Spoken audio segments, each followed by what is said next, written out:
एक व्यक्ति जो मृत्यु के करीब था, मृत्यु से पहले अपने बेटे को चांदी के सिक्कों से भरा थैला देता है और बताता है कि जब भी इस थैले से चांदी के सिक्के खत्म हो जाए, मैं तुम्हें एक प्रार्थना बताता हूँ, उसे दोहराने से सिक्के फिर से भरने लगेंगे। उसने अपने बेटे के कान में 4 शब्दों की प्रार्थना कही और वह मर गया। अब बेटा चांदी के सिक्के से भरा थैला पाकर खुश हो उठा और उसे खर्च करने में लग गया। वह थैला इतना बड़ा था कि उसे खर्च करने में कई साल बीत गए। इस बीच वह प्रार्थना भूल गया। जब थैला खत्म होने को आया तो उसे याद आया कि अरे, वह 4 शब्दों की प्रार्थना क्या थी। उसने बहुत याद करने की कोशिश की, लेकिन उसे याद ही नहीं आया। वह अब लोगों से पूछने लगा। पहले पड़ोसी से पूछता है कि तुम ऐसी कोई प्रार्थना जानते हो क्या जिसमें 4 शब्द हों।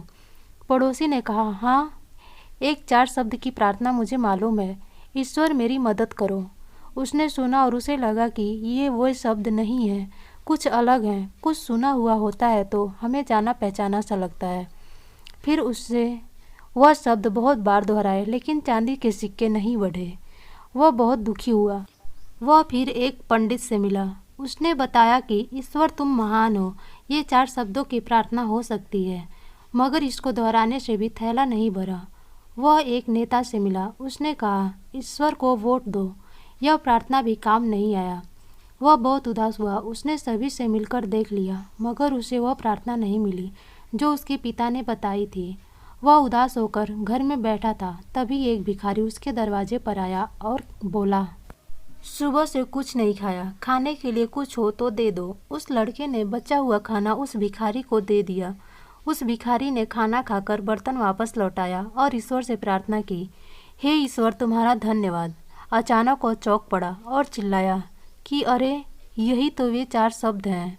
उसने वे शब्द दोहराने शुरू किए, हे ईश्वर तुम्हारा धन्यवाद, और उसके सिक्के बढ़ते गए। इस तरह उसका पूरा थैला भर गया।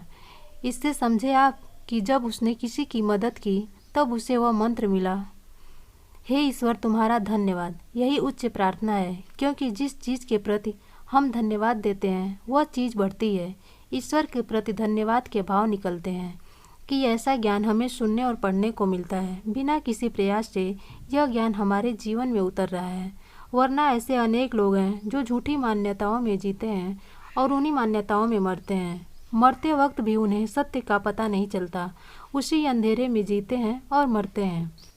आइए हम सब मिलकर एक साथ उस ईश्वर को धन्यवाद दें जिसने हमें मनुष्य जन्म दिया और उसमें दी 2 बातें, पहली सांस का चलना और दूसरा सत्य की प्यास। Thanks for watching. Subscribe for more video.